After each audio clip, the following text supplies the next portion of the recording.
Welcome to Potter Revisited, episode 16. I'm Tori.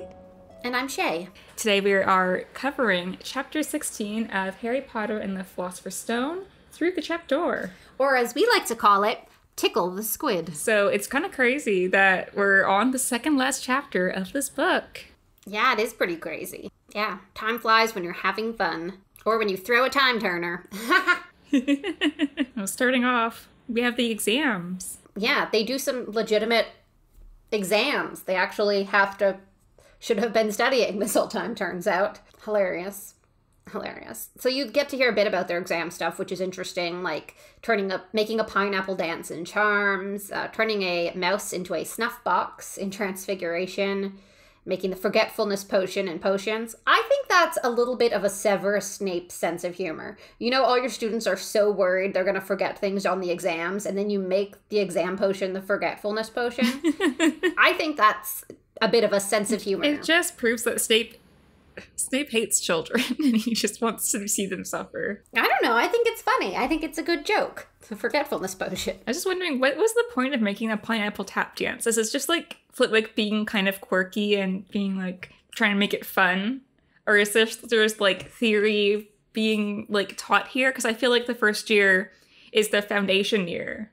Yeah, I think it's like the magic. Yeah, the magic behind it is being able to enchant an inanimate object to make movement. And so just specifically, he chose a pineapple, and the movement he asked for was dancing. So hypothetically, you could do other things with the objects. He just chose something quirky because he's a quirky guy. He likes to have a good time. Well, yeah, I know Flitwick likes to have everyone to have fun because he's the teacher that lets them play games and stuff in the class. Yeah, he's cool. So Charms is generally a fun class. But yeah, I definitely see the first couple years being like a foundation year, so they're just learning like the theory about things that will probably they'll learn more in depth in later years. Yeah.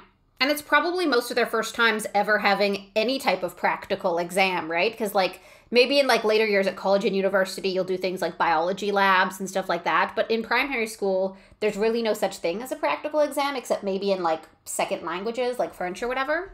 So it's kind of giving them practice in that type of exam environment, because that's entirely new. Speaking about exams, I think it's a nice touch that they added in that there's a anti-cheating quill. I think that's swell, because in my mind, I'm like, how can I cheat on magic exams using magic?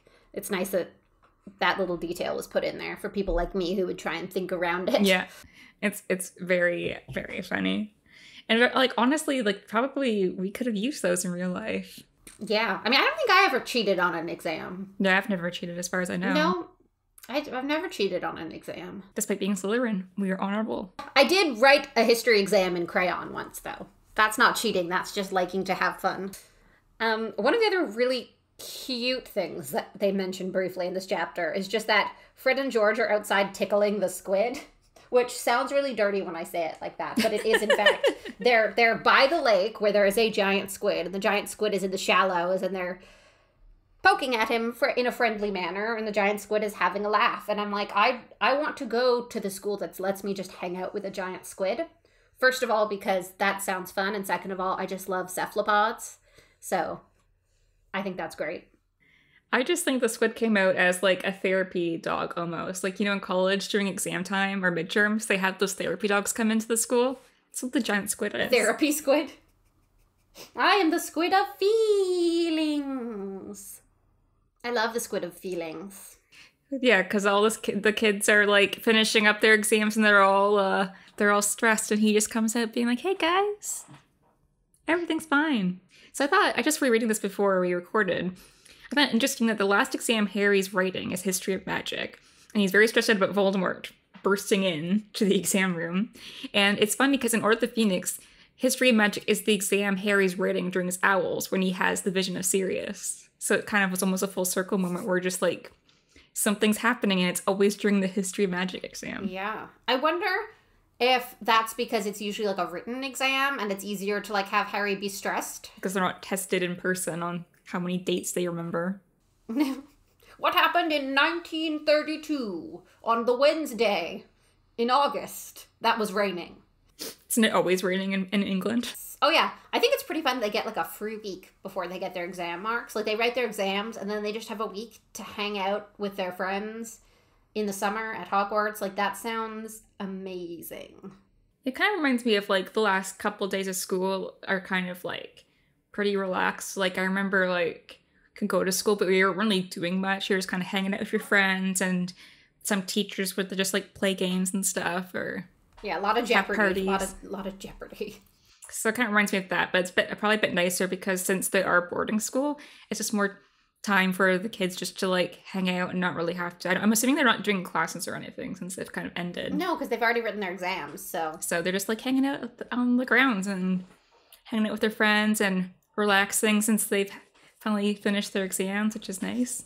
Yeah, it sounds really nice. Like I'm fully supportive of this week of fun before everyone has to go back to their parents' houses.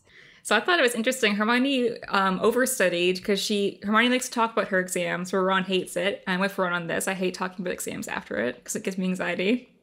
Oh, I always need to do a post-op. Like, oh my gosh, question 7. I'm like Googling it as soon as I leave the exam hall to see if I got it right or wrong.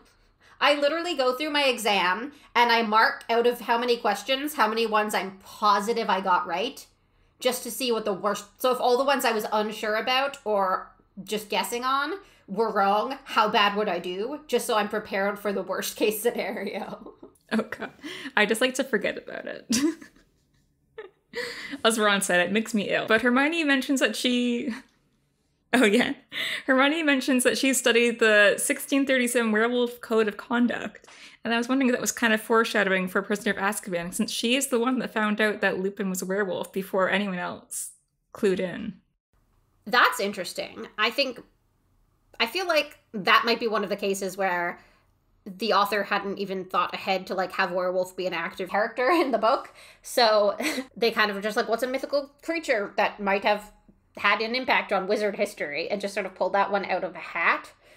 I mean, like, she does know werewolf stuff before Snape assigns the essay on werewolves, but I feel like this isn't so much foreshadowing as just like ended up being convenient. Yeah, I think like it's definitely a bit more unintentional foreshadowing. Like it's just kind of like this really random fact that's just mentioned offhandedly, but it's just like knowing the context of like how Hermione figures out everything 2 books later. I just thought it was fun. She's over-reading, that's for sure. Fun little tidbit. Ron being absolutely hilarious, by the way. I love how when he's talking about the likelihood of Hagrid letting Dumbledore down, and he says, Neville will play Quidditch for England before Hagrid lets Dumbledore down. And I'm like, that's a bit mean, but also kind of funny. Oh, Ron. So we have Harry kind of realizing, he kind of connects everything together, which is like, really like, Harry's not a dumb kid. He's really smart. He just kind of connects that like Hagrid sends him letters. Hagrid like would do anything for Dumbledore, and then he just thinks in his head, what are the chances that Hagrid wants a dragon egg and someone just happens to have one? Like there are no coincidences. I mean, he's mostly right. I mean, it wasn't Snape, but I mean, he's really spot on besides that. I think Harry suffers from like the inability to look at things subjectively. So, like, he can solve a mystery, but if the person he is most suspicious of is Snape, it's always Snape that he draws in the conclusion. He can solve all the things, but because there's always someone there who he's suspicious of, Snape or Draco, he can never objectively look at all possible suspects. He goes to get drunk. So they go pop by Hagrid's and ask him how he got the dragon's egg, and we get the first mention of the Hog's Head, where Hagrid says, you get weird people there. Yep, and he couldn't quite remember everything because he's being fed drinks. But I don't think he was being forced drinks here. I've turned down drinks in bars. It's not hard. I like to think after the Wizarding War, he got some help for his drinking problem. I'm a bit worried for Hagrid's liver. I don't know if giants only have one, or if it's like larger because he's a giant, therefore can handle more. I don't know a lot about like, the giant biology, but I'd like to think that his organs are meant for more of things. Well, I think that since Hagrid can be like hit with stunner spells, but they won't infect him because of his dragon's blood, so I assume that he can probably handle like wizard alcohol a bit better than wizards, because I'm sure it wouldn't. He probably has a bigger liver, or he's able to dilute the alcohol better. These are weird things. These are the nitty-gritty details that really need to get investigated. These are the true secrets that matter. Always the little things for like, huh. And well, Harry comes to the conclusion that he believes Snape had the dragon's egg and gave Hagrid the cloak to find out how to get past Fluffy, because Hagrid, of course, spilled the beans once he was drunk. It's like Hermione says in later books that whenever they suspect Snape, Hermione always says, like, we thought it was him, but it wasn't him. So, like, what's the likelihood that it'll be him? And it never is, except for the one time it was, but he didn't want to do it, so it doesn't count. Okay. He's a nice guy. I love the scene when they're talking about Snape and how he's gonna go steal the stone, and he just walks up and he's like, people will think you're up to something. Like, every time I read that line, I hear it in Alan Rickman's voice, with his inflection, with his well-timed spacing of the words. It's perfect. Such a good, beautiful, glorious, smart. Well, if we end up discussing the movie after the next episode, we'll definitely have to talk about that a bit more, and just Alan Rickman's version of Snape. I'll leave my prose about how great Alan Rickman is for then. A review episode will be coming, and there will probably be a lot about Alan Rickman. No, I would never. So Harry's scar has been hurting a lot in this chapter. Yeah, and this is sort of where we get Harry for the first time being like, I think it means bad things are going to happen. Danger is on the way, you know? He's finally picking that up really early on, I would say, too, because this is really only the second time in his life he's experienced Voldemort, and he was kind of so young the first time that it's pretty quick. He's like, in my one case that I have looked at for evidence, I have proven that 100% of the time my scar hurts because of Voldemort. Small sample size, but correct conclusion. Well, he connects it to Voldemort because it kind of happened after he met what he assumed to be Voldemort in the forest. So I guess we move along to some more of the plot points. So Dumbledore's gone. Just when we need Dumbledore. Where is he? Out. About. Not there. Yes, so McGonagall, when they go to McGonagall to tell them that, like, something's gonna happen to the stone, and she's all just like, how do you know about the stone? Whatever. Well, Dumbledore's in London. Everything's fine. Don't worry about it. I was just wondering, would Dumbledore not see through this request to the Ministry? I think it just seems like a very, like, cheap way to get him out of the way. Yep. But he still goes. I mean, I think he goes intentionally knowing it's fake, right? He wants those kids to have Harry to have the opportunity to face Voldemort early on in his education and see how that goes. And he knows Voldemort's not going to try it until Dumbledore, gets out of there. So Dumbledore is like, Harry has his cloak. All this stuff is done. He's been trained. They can defeat a troll. They're ready. Time for me to go. Good luck. You know? Like, that's why he left, knowing it was probably fake. I mean, yeah, it doesn't surprise me that Dumbledore takes these liberties with these children because Dumbledore, but just like, Dumbledore's actually a responsible adult. Probably wouldn't go. He's like, bye, kids. Have fun with the mass murderer. Make good choices. Don't forget to study. What I do find interesting is that after they encounter Snape, Harry's just like, it's gonna happen tonight. I need to go stop it. And him and Ron kind of take advantage of Hermione and kind of her Slytherin tendencies, where she's really able to manipulate adult characters.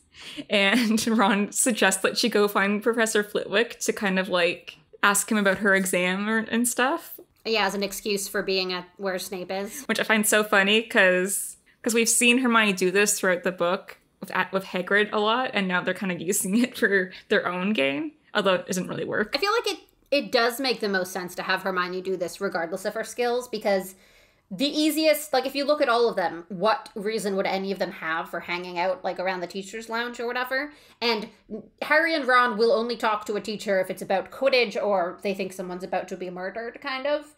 But Hermione would be curious about her exam. Like, she just has so many better excuses to talk to them. It's more in her character to want to hang around there. I feel like Ron and Harry don't have believable excuses. He's like, man, I'm waiting for Filch to come give me detention for no reason.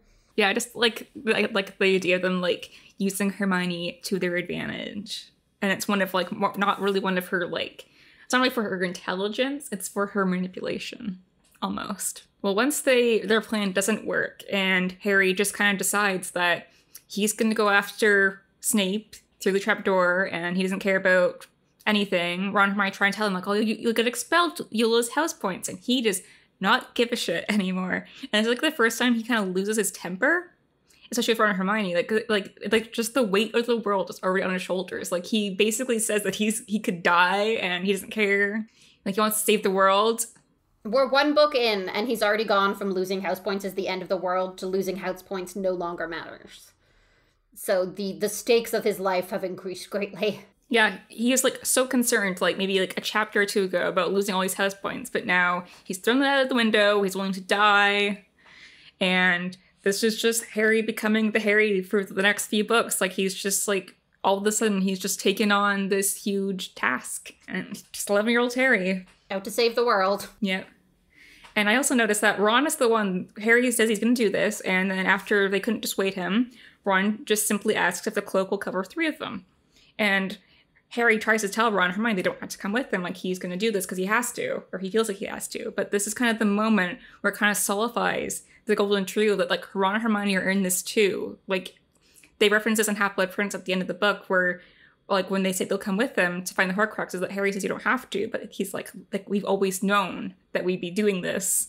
It's just like they've already sealed their fate. Like, they're a part of this now, and there's no going back. And I particularly love that Ron doesn't just say, I hope the cloak covers both of us. He knows Hermione's in it. It's book 1 and he's already like, Hermione is in this too. I don't even need to look at her. The 3 of us. It is a correct assumption.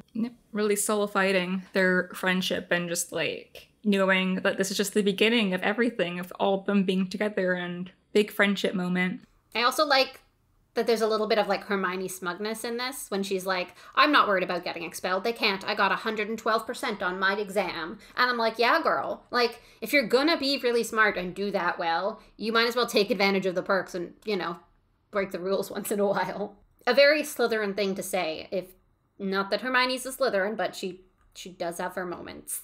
And I'm very proud of them. I mean, 112%, like, how do you even get that? Like, is she just writing things that weren't necessary? Oh, either there's a bonus question, sometimes there's a bonus question, or if the teacher made a mistake on the exam and she corrected it, some teachers who aren't assholes will be like, oh wow, they were confident enough that they knew this, that they didn't try and answer this incorrect question. So she could have done that. Alternatively, maybe there was like an essay question that was like out of 20 marks and her essay was so long they gave her bonus marks and she had no mistakes. That sounds like Hermione. Well, after this, we lead into them waiting for everyone to go to bed before they put on the cloak to go to the Forbidden Corridor, and Neville catches them. And this is kind of Neville's big moment where the whole book, Ron and Harry have been telling him, you gotta stand up for yourself, you gotta do, like, the right thing, or whatever. And so he stands up to them and tells them, like, I don't want you losing more house points for us, I don't want you guys getting in trouble, I don't want you guys getting hurt, like, you gotta stay here. And this is, like, him standing up to his friends. And even Ron says, Neville, you're not supposed to stand up to us. It's supposed to be for other people, like, not your friends. But, like, what do we think led Neville to, like, this big moment? Well, I mean, I think part of it is realizing that the little bit of advice people gave him, stand up for yourself, you need to have morals and know what you believe in and stand by it. And I think part of it is him maybe feeling like the things he's gotten in trouble for kind of have been, like, he maybe wants in a way to prove himself to them, like show them how brave he is because he's standing up to someone and it's them. Like, because, like, as it's said later, it's a lot harder to stand up to people you like and respect than to tell Draco Malfoy to go kick rocks. Yeah, go kick rocks, Malfoy.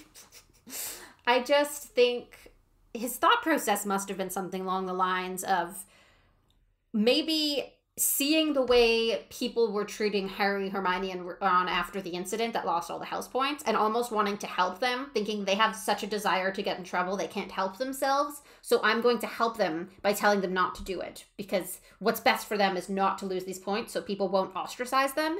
And I think Neville, is the person who's kind of the most ostracized in Gryffindor most of the time, probably knows how that feels, and being the one who knows how it feels thinks, oh, they couldn't handle this, they can't keep up with this, it's too much for them, we need to have them back in everyone's good books, they can't continue to be isolated like this, it's not healthy. Well, I think the last time Neville, like, got in trouble is because he was trying to look out for Harry and he got caught. And in the detention, he probably saw how much the forest affected Harry. So I just don't think it was not just about house points and, like, a social stigma. I just think he was trying to avoid them getting hurt or getting in that situation again. But of course, he doesn't know the whole picture. So it's just like very sweet, just like he's looking out for his friends, despite the fact that what they will, if they get angry at him, what they think of him, he's like risking it all just to like look out for them, which is such a Neville thing to do. Do you think if they had taken the time to explain to Neville what was happening, say in 5 minutes, as quick as they can, do you think he would have gone with them? If they'd said, listen, what we saw in the forest was Voldemort. He's trying to get something that will make him immortal. I think Snape's helping him. Dumbledore's gone tonight. Tonight is the night they're doing it. Everyone will die. You know what I mean? Do you think Neville would say, oh no, that's terrible. Okay, I'll help. Or do you think he'd say, okay, good luck, go do it? Or do you think he'd still say no? Where do you think he'd land? I think his first thing would kind of be like Hermione, like, oh, tell a teacher, like, this is bad. And then they'd be like, well, we already did.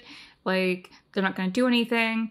I feel like he'd be more comfortable to go with them since it's a group, but I just don't think he'd like come to that conclusion on his own. I just don't think he's as confident.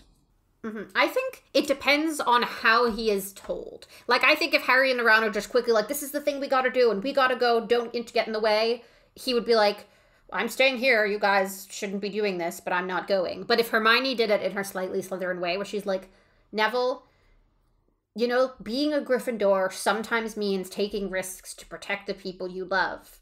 And we need to do this because we need to protect the people we love, and no one else seems to want to help us. You know, and then I think she could get Neville to be like, I want to be a Gryffindor. I want to be brave. I want to help the people I love. I think he would go with them. Yeah, I definitely think it could swing either way, because we know with the DA and stuff, like Neville didn't really need any convincing to go to the Department of Mysteries to help Harry. Like, he didn't even know if Sirius was innocent or not, but Harry's just like, we need to go. And he was just like, I'll do it. I'll be there with you. Yeah.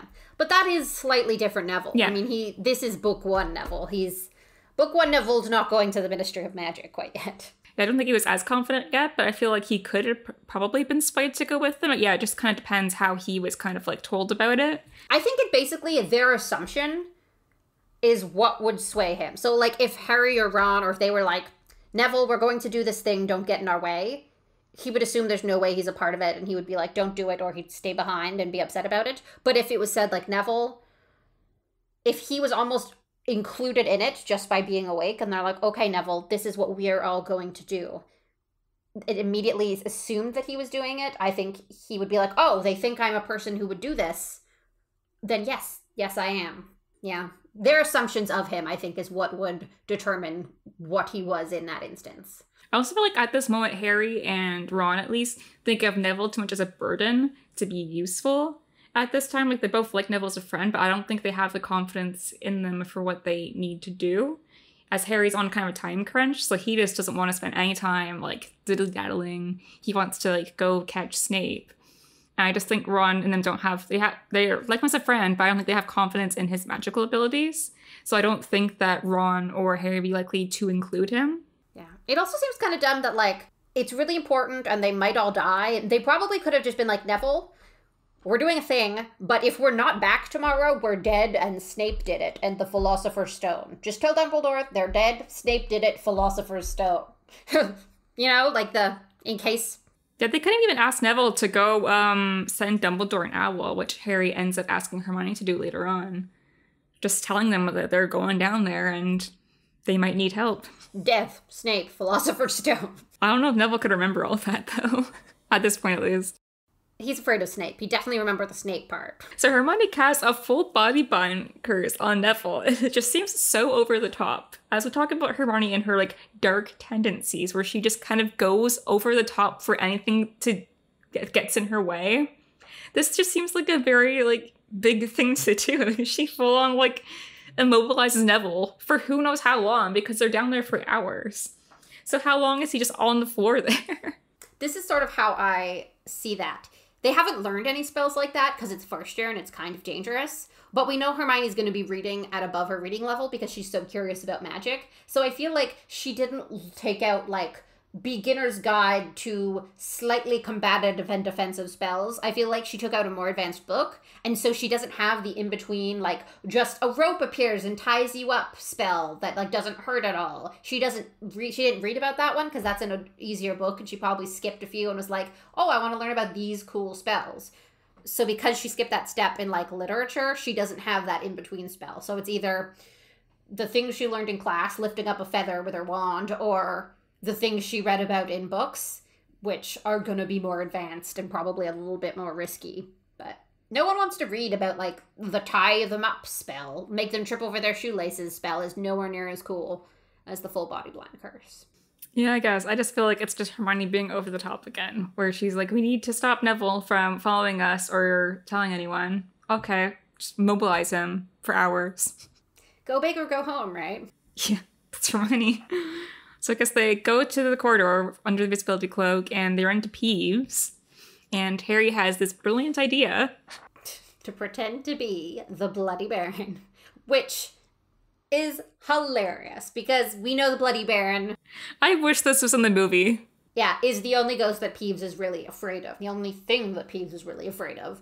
So it was beautiful that Harry, in that moment, classic Harry, good in the moment, comes up with it and follows through. I want to hear the Daniel Radcliffe Bloody Baron impersonation. I think it would have been glorious. Yeah, I just love how Peeves goes from his, like, normal self to, like, this very subservient, like, people pleaser almost, being like, oh, sorry, your bloodiness, sir. So moving on, they distract Fluffy. They all go down into the trapdoor and land in some devil's snare, which leads to this big moment where Harry and Ron are trapped, and Hermione's like, oh no, an evil plant. I know book things. Book things say light, but I don't have light because I didn't bring them matches. Ron tells her to light a fire, and she's like, there's no wood. And classic Ron. Are you a witch or not? Yeah, see, this is one of those beautiful moments where Ron is properly what he needs to be, that gap between the wizarding world and the history of it and these people who grew up in the muggle world, right? He needs to remind them they're magic. He needs to remind them that there are magical solutions to these problems because they forget. Yes. I also think it shows that Hermione isn't good under pressure. Like, this is not how she's good in, like, settings where everything's controlled, but anything that she needs to think quickly, she tends to panic instead of being good under pressure like Harry and Ron. We see this a lot in the earlier books where anything that's kind of, like, really crazy is going on, she can't quite, like, she's probably the best at magic out of the three of them, but she can't think as fast as Harry and Ron would, where they just act. She can't think of what to do properly. Yeah. In a controlled situation, like an exam, she will always outdo everyone. But if the exam's involved, also someone might jump through the door and throw something at you partway through and you need to defend yourself, she would no longer do well at that exam because she needs to be able to focus on the things she learned. Like, she's an avid studier. She pays attention. And I think if something's dividing her attention or unexpected and she's not fully prepared, she's kind of doomed, especially early on. Yeah, I do actually like this are you witch or not moment being kind of coming full circle in the last book where she tells Ron, are you a wizard or not? When they're at the Whomping Willow in Deathly Hallows. Full moment of Ron and Hermione kind of questioning each other, but also kind of reminding each other that you are a wizard/witch. You can do this. I also love Ron just being his very full sacrificing Gryffindor self when we get to the next task. Yep, so they go through the keys, which... perfect for Harry. What is Harry good at? The one thing so far, Quidditch, seeking. Here's his secret task. But the chessboard was like, this is what it's been leading up to, Ron's moment. Ron is really good at chess, as we've been discovering, and he's also really good under pressure, and he's good at strategic thinking. Ron asks for some time to think about the chessboard, and he does it, and he is also, like you said, a full sacrificing Gryffindor, where he realizes the only way to win is to sacrifice himself, and he's just like, that's chess. And he's, like, fully ready to die for the cause. Yeah. He's 11, you know? Sometimes you forget. And you're like, the world is at stake. Of course he'll play chess to the death. But then you're like, he's 11. Like, it's mind-boggling. But he is such a Gryffindor in that moment. He's like, I'm out, guys. And it's also interesting that, like, the way he played the game, it wasn't Hermione or Harry who was, you know, he played it to win, but also to protect them, which is beautiful. It's really great friendship move. Good work, Ron Weasley.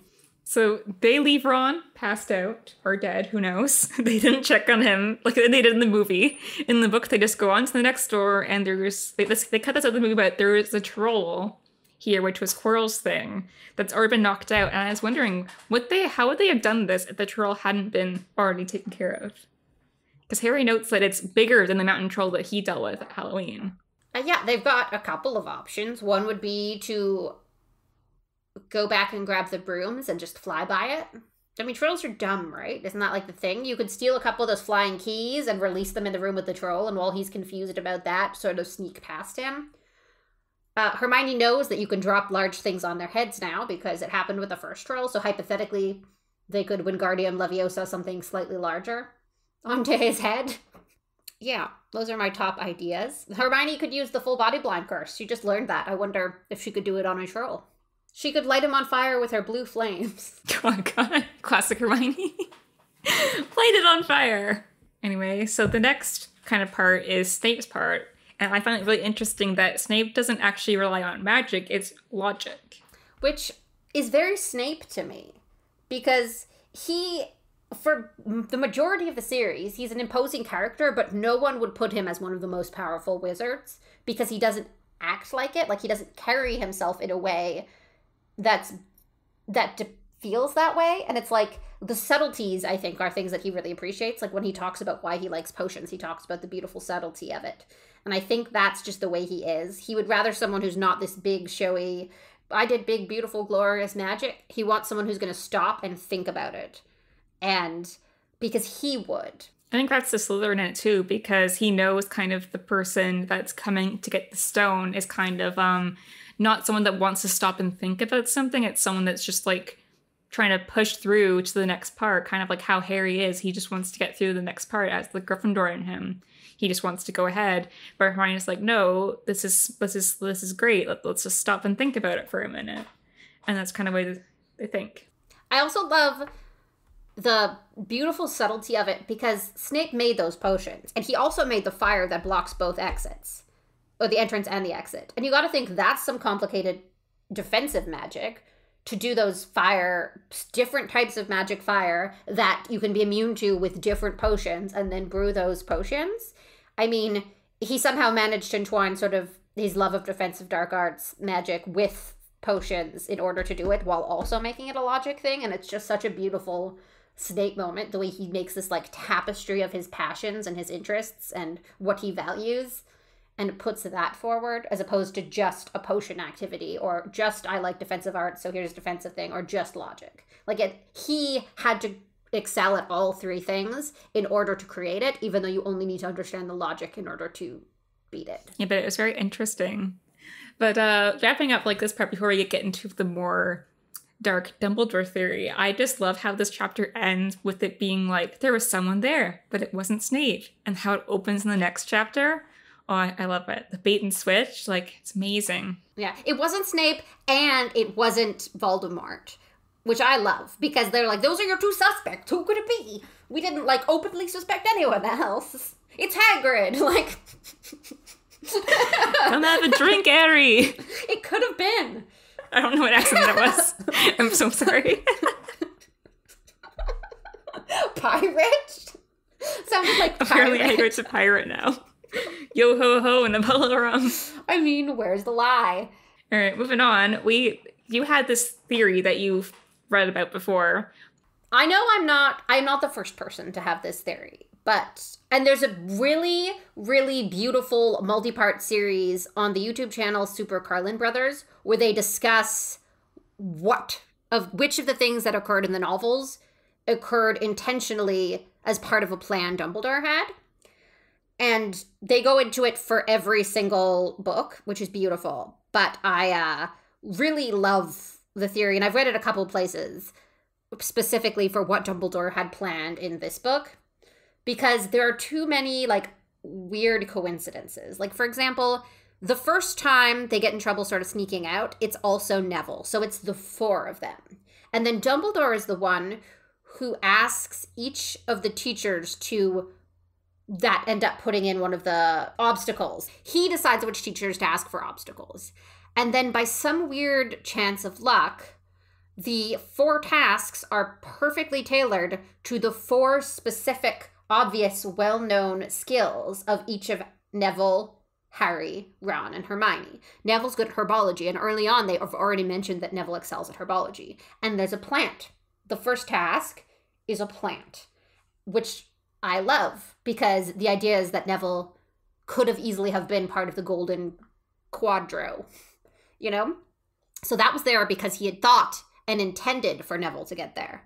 And then Harry's only skill set in the entire novel is getting on a broom and chasing a little gold thing. And conveniently, one of the tasks is get on a broom and chase a little gold thing.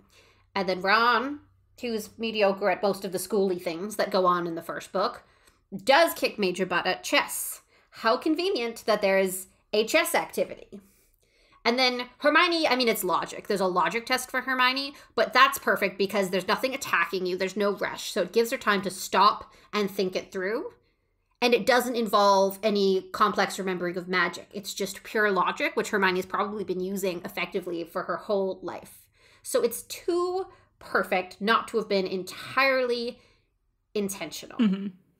I think we've mentioned it a few times in this book, just about how much was intentional on Dumbledore's behalf. And we've kind of referenced this theory, but this is kind of where we're discussing it a bit more in detail. But like, what Dumbledore, if he had planned stuff, like what did he plan and how much was it him kind of working behind the scenes? So you can look at different elements if you keep in mind that Dumbledore wanted those kids to get down there to face Voldemort. A lot of other things sort of come into place. Like the fact that the mirror wasn't moved or used to hide the stone until after Dumbledore knew Harry had seen the mirror, and Dumbledore had explained to Harry how the mirror works. So they primed Harry to use this tool, and then they put this tool between Harry and Voldemort, knowing Harry could use it.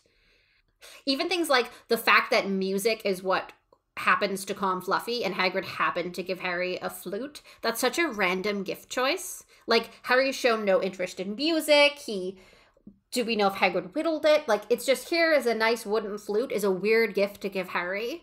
But it makes sense if Dumbledore, knowing Fluffy gets put to sleep by music and knowing Fluffy is going to be one of the obstacles for Harry, says, you know, Hagrid, I heard Harry always wanted a flute.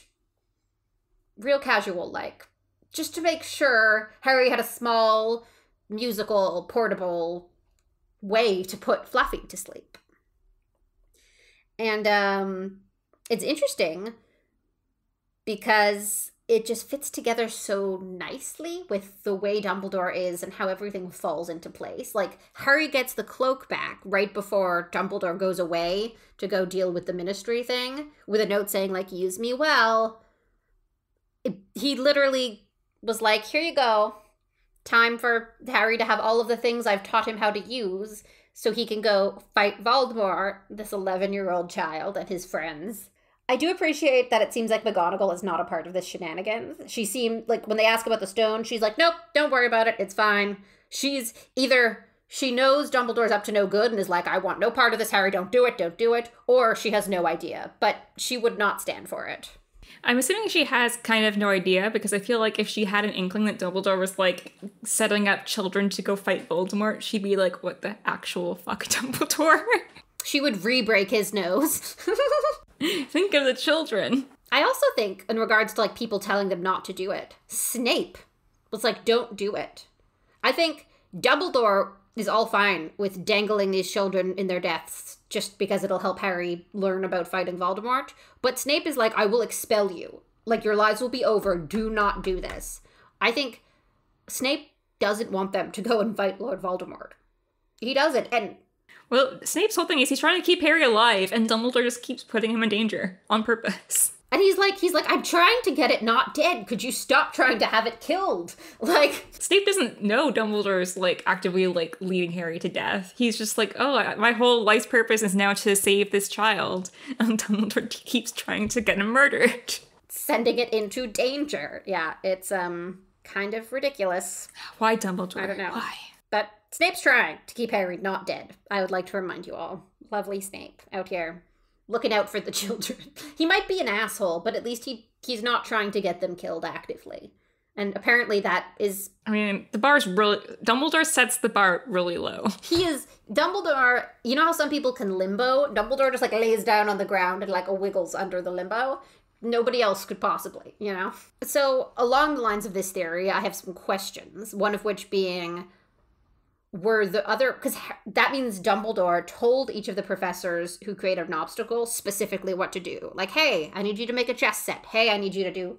magic flying keys in a broom. Hey, I need you to do this. Like, very specific, which makes me think that they are all, like, probably pretty curious. Like, the teachers are like, why is he asking me to help and then having it be so particular? Like, I gotta think that's a little suspicious to the teachers. Yeah, especially because there's probably other ways that it could have been protective instead of doing, like, 5 different chambers with different obstacles. I feel like there's other security measures that could have been taken, but they're very specific. Very, very specific. I need you to have it be a chess game. Yeah, I mean, maybe it's because... Yeah, sure, McGonagall was like, what the actual... What? Like, a chess game? Like, I feel like Sprout is like, that's fine, Devil's Snare, kill the attacker, whatever. But McGonagall being like, what? Chess set. I mean, he probably had to be really specific with some of them because you have to be kind of specific about... It's like Quidditch, but with keys. But I don't see Flitwick, like, questioning him too much. He's like, oh, that's fun. You know, like, I feel like Flitwick would be like, oh, that sounds fun. Yeah, I'll do that. And I think, like, McGonagall might question the chess set, like, that's oddly specific. But he can say, but because it's not just Transfiguration, it involves a certain kind of thinking and forethought and planning ahead. And chess is this particular kind of thinking. And so he could kind of justify it because chess is a thing that's sort of often assigned to, like, geniuses and people with really high intellect. But I feel like the reason Snape's is, like, good for Hermione because logic, but still not too fine-tuned, is that Snape would be kind of heckin' suspicious if he was like, I need you to have a who knows the most about Hermione Granger quiz be the one of the tests to get to the stone for no reason. Including a fingerprint reader for Hermione Granger. Like, he had to be a bit vague because I think Snape would be like, no? Like, he was like, I need you to create a logic riddle. And Snape was like, okay, I'll create a logic riddle. You know? And then he added in his potions and he added in his... But I don't think he could be that specific because the specifics of it weren't that tailored to Hermione. It was just general non-magical logic. But Snape would have been like, I'm sorry, one more time? You want me to have a what now? Who can best draw Hermione Granger while looking at Hermione Granger magic spell to get through the door? Hermione Granger lookalike contest to get through the fire? Like, it would be suspicious. That's all I'm saying. All right, do you have any final notes on this chapter before we wrap it up? Well, I guess the one thing I'm unsure about the plan is whether or not Dumbledore intended for Hagrid to let it slip to Voldemort how to get past Fluffy. Like, Hagrid getting drunk in a bar is pretty obvious, but I wonder... I think it's interesting, though, that it happens in the Hog's Head, because we know that Aberforth works at the Hog's Head. Yeah, so I wonder how much of, like, I don't think Aberforth would help Dumbledore in any way. I don't think he would have been a part of this. But he knows who Hagrid is, and Dumbledore could just be like, oh, Hagrid was in the Hog's Head this night. Who was he sitting with? Or what was going on there? Yeah, I just think that it's one of the questionable parts. Because I'm sure Voldemort probably could have figured out how to get past Fluffy sort of on his own.